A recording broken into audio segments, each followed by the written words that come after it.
I didn't want this, until the night my best friend's husband held my gaze too long before we begin.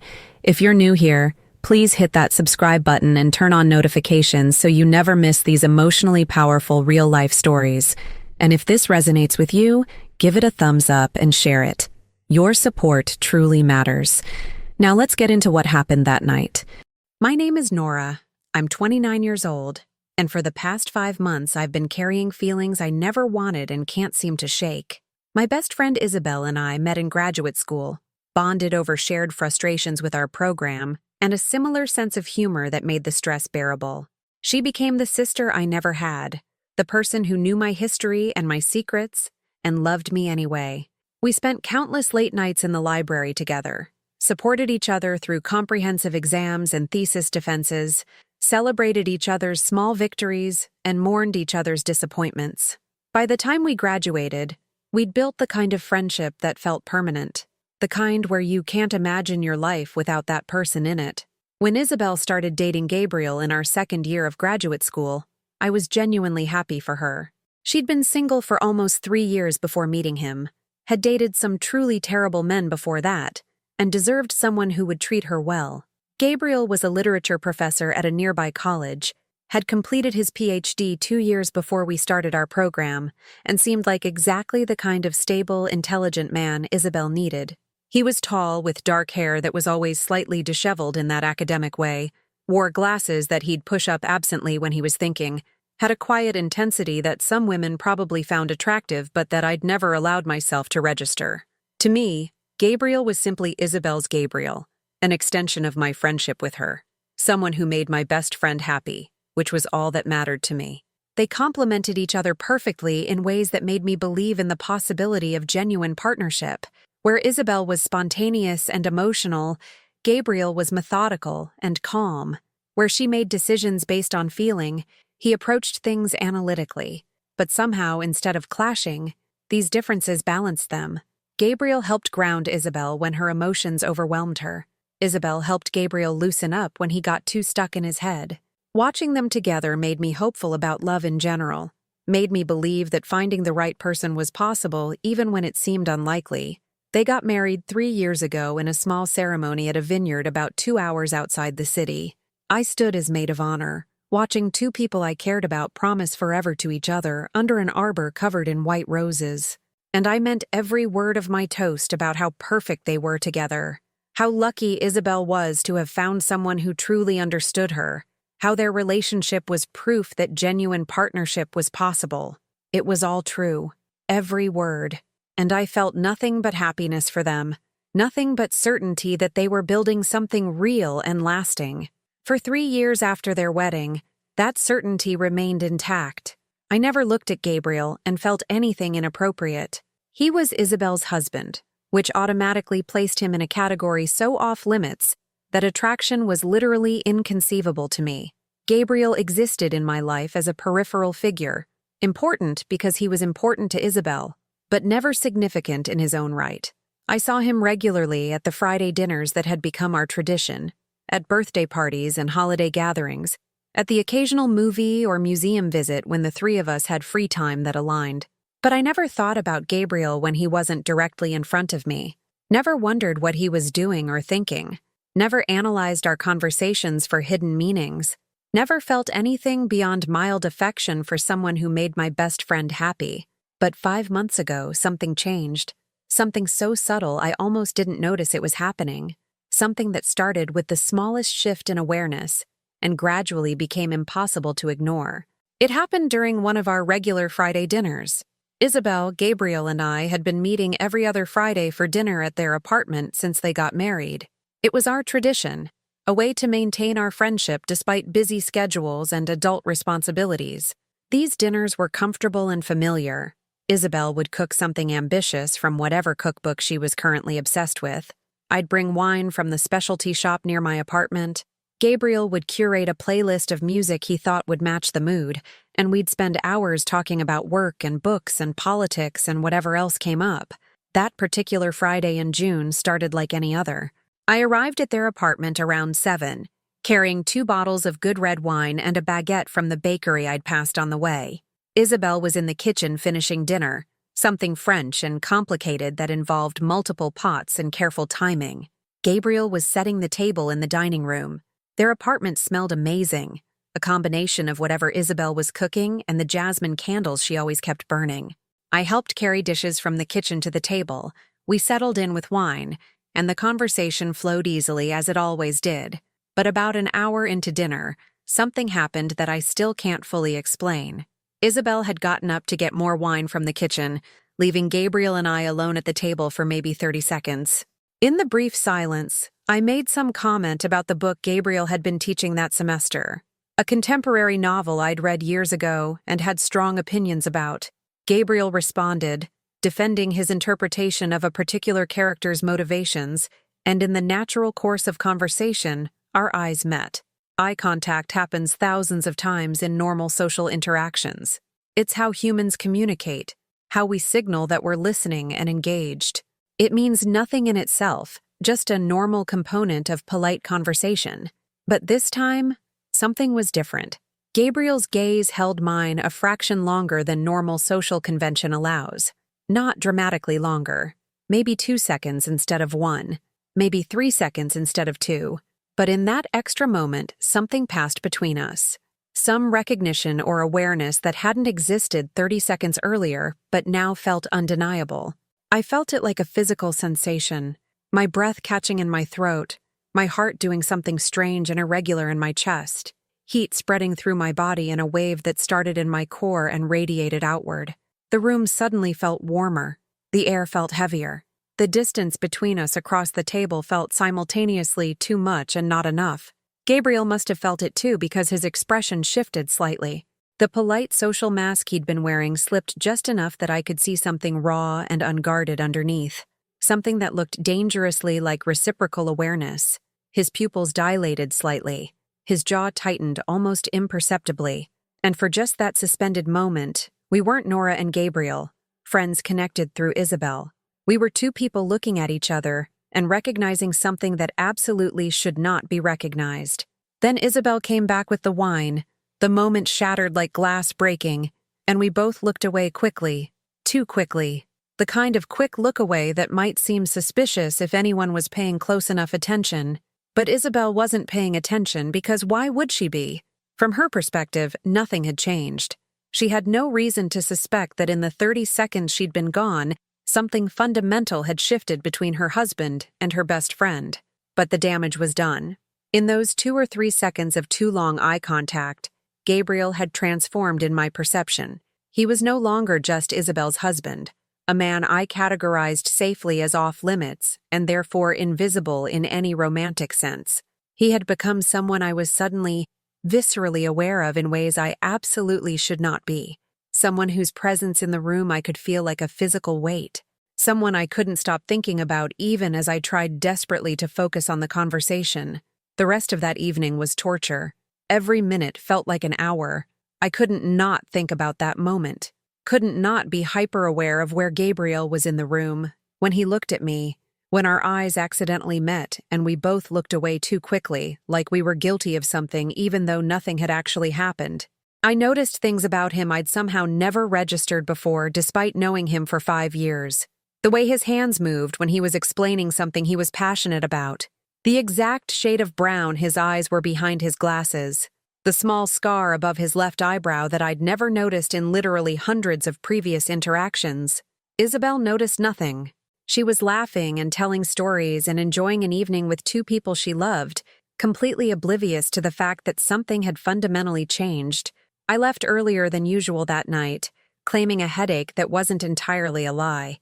Isabel was concerned, offering medicine and asking if I was okay to drive. Gabriel said nothing, just looked at me one more time with an expression I couldn't quite read before I escaped. I spent the entire drive home trying to convince myself I'd imagined the significance of that look, that I was reading too much into a moment of normal eye contact, that my reaction was about my own loneliness. I'd been single for over a year at that point, and had nothing to do with Gabriel specifically, but I couldn't convince myself, because I knew what I'd felt, knew it had been real and visceral and completely inappropriate, knew what I'd seen in Gabriel's eyes in that unguarded moment, recognition, awareness, something that looked dangerously like reciprocal attraction. I should have created distance immediately, should have declined the next few Friday dinners, should have given myself space to get whatever inappropriate awareness I'd developed back under control before it became a real problem. But I didn't, because creating distance would require explaining why, and I couldn't explain without admitting to feelings I barely wanted to acknowledge to myself. So I kept showing up to Friday dinners, kept seeing Gabriel, kept pretending that nothing had changed while being intensely aware that everything had changed. And the worst part was that I couldn't tell if Gabriel felt it too, or if I was projecting my own inappropriate feelings onto normal interactions. Sometimes I'd catch him looking at me, and the look would seem significant, weighted with meaning beyond whatever conversation we were having. But I could never be sure, never knew if the tension I felt was mutual or entirely in my imagination. Over the following weeks, I found myself thinking about Gabriel at increasingly inappropriate times. When I was supposed to be working, I'd catch my mind wandering to conversations we'd had. When I was falling asleep at night, I'd replay moments from dinners, analyzing tone and word choice, looking for hidden meanings. I started noticing things about Gabriel I'd somehow never registered before. The way he moved through space with a quiet confidence, the sound of his voice when he was passionate about a topic, the way his hands looked when he gestured while talking. All the details that suggested I was looking at Gabriel differently now, seeing him not just as Isabel's husband, but as a person, as a man, as someone I was increasingly unable to categorize safely. I hated it. Hated that I couldn't control these feelings. Hated that every Friday dinner became an exercise in maintaining composure while being hyper-aware of Gabriel's presence. Hated that I was having thoughts about my best friend's husband that felt like betrayal, even though I hadn't acted on them. About 2 months after that first moment, something happened that made the situation exponentially worse. Isabel had to go out of town for a work conference. She'd be gone for 3 days, and she asked if I could check on Gabriel, maybe bring dinner one night to keep him company. I should have said no. Should have claimed I was busy or invented any excuse. But Isabel was my best friend. Saying no without explanation would raise questions I didn't want to answer. So, I said yes. Agreed to stop by their apartment Thursday evening with takeout. Spent the 3 days before Thursday in a state of nervous anticipation that I tried desperately to pretend was normal. Thursday evening arrived. I bought Thai food from the place we all liked, drove to their apartment with my heart racing. Gabriel answered the door looking tired but pleased to see me. He was wearing jeans and a worn t-shirt, looking more relaxed than usual. Something about seeing him this casual made my heart do something complicated. We settled in the living room with food and wine, and the conversation started easily enough. We talked about Isabel's conference, about Gabriel's classes, about a book I was reading that he'd recommended. Normal topics, safe topics, nothing that should have been charged with tension, but the awareness was there from the moment he'd opened the door. Every time our eyes met, even briefly, I felt it. That same electric sensation. About an hour into the evening, Gabriel asked me a question about my childhood that was more personal than our usual topics. He asked about my relationship with my mother, which he knew was complicated. I answered honestly, shared something I rarely talked about, and Gabriel listened in a way that made me feel truly seen, not just as Isabel's friend, but as Nora, a person with my own complexity and value. When I finished talking, there was a moment of silence. We were sitting on opposite ends of the couch, several feet between us, but it felt like the distance was simultaneously too much and not enough. And then Gabriel looked at me, really looked at me. Not a glance, not casual eye contact, but a long, deliberate, unmistakably intense gaze that was impossible to misinterpret. His eyes held mine for what felt like minutes, but was probably only 10 or 15 seconds. But in that prolonged moment, time felt suspended. And in that look, I saw everything I'd been wondering about for 2 months. The awareness wasn't just mine. Gabriel felt it too, was struggling with it too, was fighting the same battle I'd been fighting. My breath caught. My heart was beating too fast and too hard. The room suddenly felt too warm, too small, too full of possibility that should absolutely not be possible. I should have looked away, should have broken the moment, but I didn't. I held his gaze. Let him see that I felt what he felt. Let him know that the awareness was mutual, even though acknowledging it was dangerous. Gabriel's expression shifted. His jaw tightened. His hands clenched slightly like he was physically restraining himself from doing something. And he spoke my name. Just my name. Nora. But the way he said it was everything. A question. A confession. A warning. An invitation. I knew what he was asking. Knew that if I gave the smallest signal, if I closed the distance between us, something would happen. Something that would change everything, destroy everything. And for one terrible, intoxicating moment, I wanted to close the distance, wanted to find out what would happen if I stopped fighting this, wanted to act on feelings that had been building for 2 months and had just been confirmed as mutual. But then my phone buzzed. A text from Isabel. Thanks for checking on G. You're the best friend ever. Love you. 8 words that snapped me back to reality. That reminded me who I was, and who Gabriel was, and what was at stake. I stood up so quickly I almost knocked over my wine glass. Said I needed to leave, that I'd forgotten I had an early morning. Gabriel didn't try to stop me, just looked at me with an expression that was equal parts regret and relief, like he was both disappointed and grateful that I was leaving before we did something we couldn't undo. I left, drove home with shaking hands, spent the entire night replaying that moment, that look, that second when everything hung in balance and could have gone either way. That was 3 months ago. 3 months of carefully constructed distance. 3 months of declining Friday dinners with vague excuses. 3 months of seeing Isabel alone, without Gabriel present, creating separation that protects us all from my inability to control how I feel. Isabel has noticed, has asked multiple times if something's wrong, if I'm upset with her or Gabriel, if there's tension she should know about. And every time, I lie. Say everything's fine, that I've just been busy, that nothing's wrong. The lies feel like additional betrayal. But the truth, that I'm in love with her husband, that we had a moment where mutual feelings were acknowledged, that I'm staying away to protect everyone, would destroy her, would destroy our friendship, would destroy her marriage, even though technically nothing happened. I've been in therapy for 2 months, trying to process these feelings, trying to understand why I let myself fall for someone so completely off limits. My therapist says that attraction is biological and can't always be controlled, that recognizing mutual attraction but choosing not to act on it is actually the right thing, even if it's painful, that creating distance, though hard, is the mature response to an impossible situation. But knowing that intellectually doesn't make the feelings go away, doesn't make me stop thinking about Gabriel, doesn't make me stop replaying that night when he looked at me and I knew, absolutely knew, that he felt what I felt.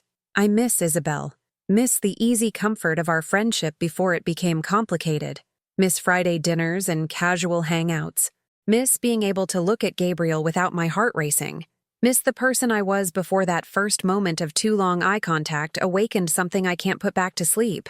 Sometimes I wonder if Gabriel thinks about it the way I do, if he lies awake replaying that moment, if he's struggling with the same guilt and desire, if he regrets that we acknowledged the feelings, or if he's relieved we stopped before crossing the final line.